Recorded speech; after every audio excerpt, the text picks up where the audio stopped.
বাংলা, বিহার, উড়িষ্যার প্রধান অধীশ্বর, শেষ উপদেশ তোমার ভুলিনি জনাব। আসসালামু আলাইকুম। আসসালামু আলাইকুম। ওয়ালাইকুম আসসালাম। তুমি বলেছিলে ইস্ট ইন্ডিয়া কোম্পানিকে কোনোদিন প্রশ্রয় দিও না। তুমি বলেছিলে সুযোগ পেলেই তারা এই দেশ কেড়ে নেবে। মামুনি কেমন আছো? আমি এখন ভাইরাল হয়ে গিয়েছি, ট্রেন্ডিং এ আছি। সেই তাই আমি তাকে বুঝাতে চাইলাম, দাদু নাই, সিংহাসন শূন্য।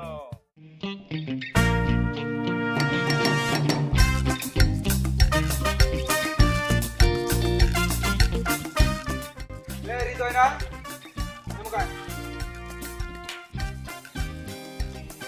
সাইডে সাইডে বান্দর মতো খালি মোবাইল করে লাভালে হবে, একে ফাটায় ফেলবে। 3 4